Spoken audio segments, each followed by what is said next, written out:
Hello friends, काफ़ी salaried employees अपनी ITR खुद फाइल करते हैं, बट वो आईटीआर खुद फाइल करते समय काफ़ी चीज़ों को इग्नोर कर देते हैं, जिसकी वजह से उन पर बाद में नोटिस आ सकता है। तो मैं एक बार फिर से सीए रोहित विष्णु और एक मैंने एक कंपाइल्ड वीडियो आपके लिए तैयार करी है कि अगर आप अपनी आईटीआर खुद फाइल करते हैं, कंसल्टेंट के थ्रू भी भरवाते हैं, तो आपको किन किन चीज़ों का ध्यान रखना है सो दैट आपकी proper ITR can be filed and you won't receive any kind of income tax notice. तो बिना देरी करे स्टार्ट करते हैं आज की वीडियो। Let's start.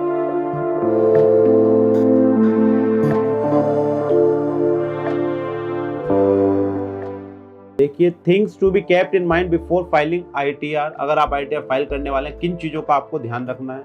सबसे पहले बहुत सारे क्वेश्चंस भी होंगे आपके, तो उनके सबके आंसर मैं देने की कोशिश करूंगा। लोग मेरे से पूछते हैं, जैसे मैं उनसे आईटीआर के लिए बैंक स्टेटमेंट मांगता हूं, तो वो डर जाते हैं कि सर बैंक स्टेटमेंट से हम क्या करने वाले हैं। तो बैंक स्टेटमेंट एक बहुत ही इंपॉर्टेंट डॉक्यूमेंट है। बैंक स्टेटमेंट से हम क्या होता है, एक तो सैलरी कैलकुलेट कर लेते हैं,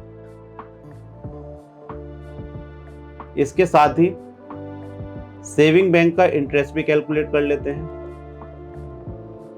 इसके अलावा कोई और भी अदर इनकम आ रही होती है तो वो भी हम चेक कर लेते हैं, डिविडेंड।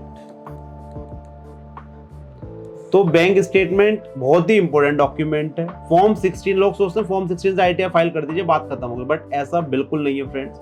आपको बैंक स्टेटमेंट अपना देना चाहिए, और अगर आप नहीं दे सकते तो खुद कैलकुलेट करिए अगर आप अपने आप आईटीआर फाइल कर रहे हैं। अब दूसरा क्वेश्चन क्या आता है कि सर सारे बैंक स्टेटमेंट देने या एक से ही काम हो जाएगा। तो दोस्तों यहाँ पर फिर दूसरा क्वेश्चन का मैं आंसर देता हूँ, ऑल बैंक स्टेटमेंट।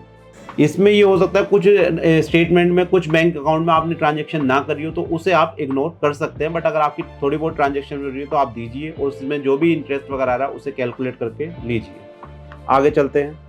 तो पहला हो गया बैंक स्टेटमेंट, दूसरा हो गया आपका फॉर्म 16।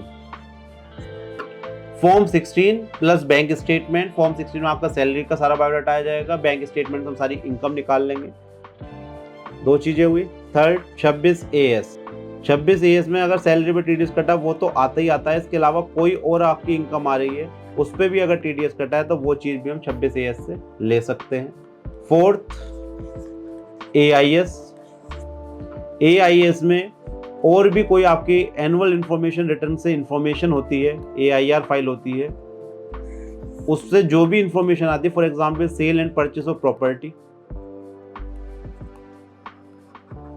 या आपको लास्ट ईयर का रिफंड मिला है तो उस पर interest on last year refund, ये भी लोग लेना भूल जाते हैं, इंटरेस्ट को लेना ज़रूरी होता है।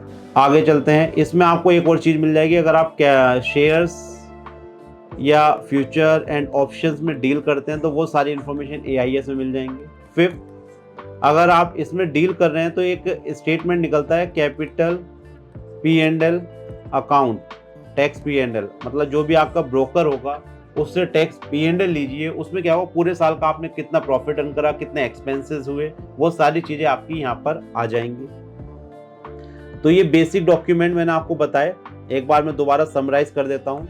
ऑल बैंक स्टेटमेंट, जैसे हम इस साल के कर रहे हैं तो 4/1/2022 से लेकर 31/3/2023। फॉर्म 16,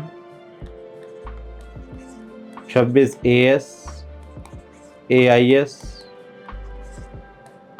टैक्स P&L अगर आप शेयर्स वगैरह में डील कर रहे हैं तो। इसके अलावा काफ़ी लोग अपने इन्वेस्टमेंट्स डिडक्शंस दिखाना भूल जाते हैं, तो डिडक्शंस दिखाइए, डिडक्शंस डॉक्यूमेंट्स। काफ़ी बार ये होता है कि रेंट का एम्प्लॉयर ने कंसिडर नहीं करा तो आप वो अपनी आईटीआर में दिखा सकते हैं। इसके अलावा कोई और इनकम होती है जो इन चीज़ों से नहीं मिलती, उस चीज़ को भी आप डिक्लेयर करिए, क्योंकि इनकम टैक्स का नोटिस आने वाले 8 सालों में कभी भी आ सकता है। तो एक सैलरीड एम्प्लॉय अगर अपनी रिटर्न खुद फाइल कर रहा है या किसी कंसल्टेंट के थ्रू भी करा रहा है तो ये सारी चीज़ें सबमिट करे। ये जल्दबाजी में बिल्कुल भी ना करें। मैं अपनी हर एक वीडियो में बोलता हूँ कि इनकम टैक्स रिटर्न को हल्के में बिल्कुल भी ना लें, ये बहुत ही इंपॉर्टेंट डॉक्यूमेंट है। अभी मैंने रिसेंटली केसेस जो हैंडल करे हैं वो असेसमेंट है 19-20 के नोटिस आए हुए हैं सैलरीड एम्प्लॉइज को कि आपने ये वाली इनकम अपनी आईटीआर में नहीं दिखाई, तो उस केस में फिर आपके ऊपर इंटरेस्ट पेनल्टी लग जाएगा। तो इट्स बेटर कि इसी साल से आप सीरियस हो जाएं और एक दिन निकाल कर पहले सारे पेपर इकट्ठे कर लें, फिर नेक्स्ट डे अपनी रिटर्न फाइल कर लें। अगर खुद कर सकते हैं तो कर लीजिए, अगर कोई प्रॉब्लम आ रही है तो किसी कंसल्टेंट से करा लीजिए, सो दैट कि फ्यूचर में इसकी प्रॉब्लम ना हो। काफी लोग सोचते हैं कुछ पैसे हम बचाकर अपने आप कर लेते हैं, बट उससे फिर फ्यूचर में नोटिस आ जाता है, तो उससे कोई बेनिफिट नहीं है। तो दोस्तों मैंने एक वीडियो बनाई सैलरीड एम्प्लॉइज के लिए, क्योंकि मैंने रिसेंटली देखा कि काफी लोगों के नोटिस आ रहे हैं, तो आपको फ्यूचर में नोटिस ना आए और आप इन सब चीजों का ध्यान रखकर अपनी आईटीआर फाइल करा सके। तो I think it is very useful video for salaried class. अगर आप अपने रिटर्न खुद फाइल करते हैं, किसी से कराते हैं, सारे डॉक्यूमेंट्स एक फाइल में बनाकर रखिए, प्रॉपर फाइल प्रोवाइड करिए, सो दैट आपकी प्रॉपर आईटीआर फाइल हो सके और नोटिस से आप बच सके। Thank you for watching this video. हम मिलेंगे नेक्स्ट वीडियो में। बाय बाय, नमस्कार, धन्यवाद।